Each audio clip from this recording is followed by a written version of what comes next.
anyway, I always kept up with you and enjoyed your music and enjoyed what you had to say.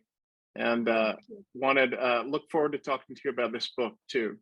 So, Thank you. can you tell me a little bit about why, uh, how long this has been on your heart to write a book, and basically what made you finally pull the trigger on it? Yeah, well, so I released an album in 2016, also called Out of the Dark.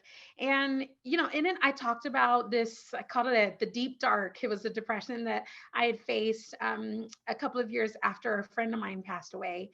And as I started talking about it and talking about how bad it got for me, when I kept hearing from people saying, it's refreshing to know that I'm not alone and I'm not the only one who faces things like this, it made me realize how important it is to talk about mental health in the body of Christ. There's so many people that are struggling in these areas, and so I think one of the ways that people come to a place of healing is through having these conversations. And so that's really why I wanted to write the book, is because there's so many people who are facing it, and I want to prompt some conversations about these issues.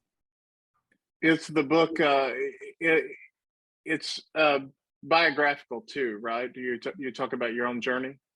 Yeah, that's pretty much all it is. It's telling my story, and through grief and the loss and some of the trauma that I faced as a child. But I don't just want people looking at my story.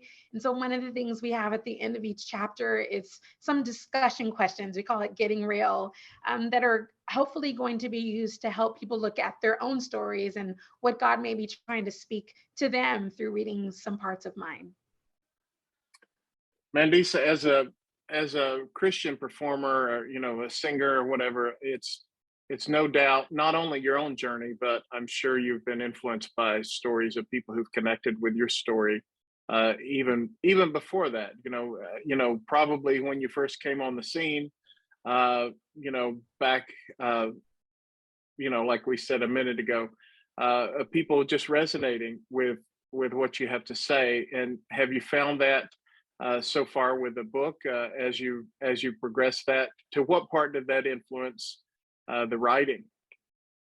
Yeah, I mean, the only reason why I did this is because I realize so many people are struggling with these issues. And so I love hearing from people who tell me stories of how hearing my story has helped them to look at themselves and help them to realize that they also have some issues that they've maybe been sweeping under the rug, and to really confront those things. And one of the things, I have kind of a love-hate relationship with social media, but one of the things I love about social media is that it does let you hear directly from people who have been impacted. And so without fail, I always hear from people who struggle with depression and anxiety as well. And so having these conversations and talking about these issues, I hope is going to take the stigma away from people who are wrestling with some of the issues that I am. Do you encounter any of this? I'm sure you do, but you just can just, because I do. When you put your thoughts down on paper, and you think it's a great idea at the time, and then you go back and read it, and you're like, oh wow, it was pretty raw, pretty vulnerable there. And then you have other eyes on it. So how does that feel? Yeah, it's very vulnerable, talking, sharing so much of my story. Yeah, I read an article recently that shared an excerpt of my book. And again, it was like, man, I'm really sharing a lot here. But I think that's why we're called to tell our stories, is it helps other people. And so, yeah, there's definitely some uncomfortable moments for me, but I think in the end, it's going to be worth it.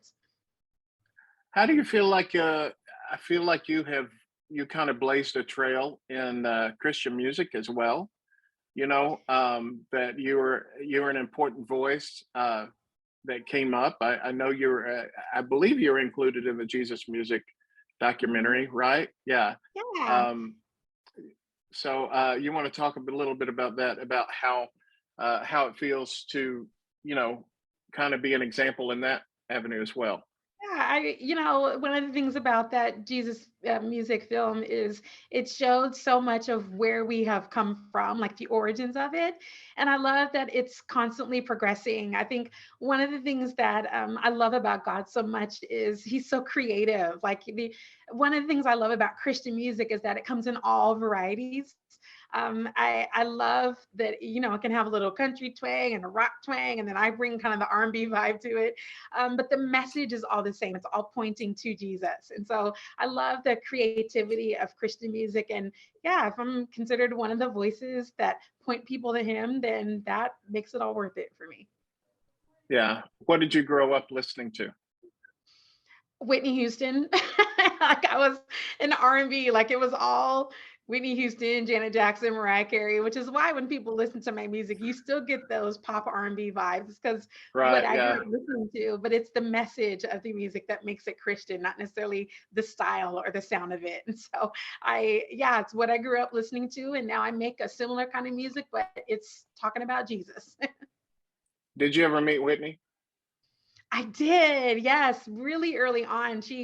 I was singing at a conference that CC Winans put on, and Whitney was there. And I remembered the moment where CC and Whitney were standing up as I was singing a song called God Speaking. And I was like, this is my moment. To have, Wow. two of my heroes sitting there on the front row, listening to me, it was such an honor. And I'm so glad that I had that time before she passed away because she truly was probably my biggest musical influence growing up. Oh, she was amazing. I was at the Doves the year that she sang in the Doves. I was Really, backstage it's and amazing. trying to get as close as possible as I could. And, the security was, thwarting us at every, this hallway's blocked off, that one's blocked off. But I Yeah, actually came right face to face. But that's uh, awesome. they were pretty guarded. They were kind of in a little bubble walking around. It Okay. wasn't like, Yeah, hey, everybody, how are you doing? It wasn't like that at all. sure. But that was my claim to fame because I was a huge, like you said, I grew up on Whitney. Michael Jackson was, Yeah. the biggest thing. That was the first tape I bought was Michael Jackson. So that was my And now biggest we're showing our influence. age, talking about tapes and cassettes. I keep thinking, you Yeah, young people today, you don't know yeah, I cassettes bought and a even CDs. People don't do that anymore. It's just always downloading and streaming now. Yeah, I actually used to. My cousin had 8 tracks back in the day, so that's how Wow. old I am. I'm 50, so I run the gamut of all that stuff. Yeah, I'm not far behind at 45. I missed the 8-track thing, but I definitely had some cassettes. yeah. Well, you mentioned about American Idol earlier, and I did. I'm always challenged when I know people keep getting asked the same question, so I try to veer off or whatever. But I am curious if you're still part of like a community there. I mean, are there times when you get together?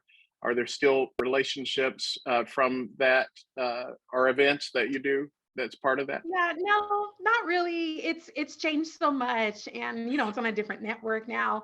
Another thing that I enjoy about social media is that you can still kind of see, what my fellow season 5 American Idol people are up to, just by posting on social media. But no, it's been 16 years. We haven't really kept up. We haven't kept close. But if I saw them, it would be great to catch up with them. But it's not a regular thing that we're keeping up with each other with. I had an idea. They Disney had that American Idol experience at Hollywood there for a Yeah, while, and I always thought it would be cool. They just open that up and let some of the people from the years. I mean, there's quite a big list of alumni from American Idol, and you could absolutely. have Mandisa sing there for a week, and then you could have Phil Stacy sing there for a week or whatever. You know what I'm Yeah, saying? I always thought yeah, that kind was of kind like of a missed yeah, like the opportunity. Las Vegas shows where people would just come and do concerts. We could do that at the American Idol experience. I remember going to that when they first opened it up. And Yeah, yeah, there's probably still a market for it. that's when I met you. Actually, you came by the Oh, office. okay. You were there for the opening of that. Yeah. That's right. Yeah, that was So, a good time. like I say, we love your music, and I love what you say, and everything you stand for. I appreciate your voice out there. Thank you so much. I appreciate it. Have a good day. You too.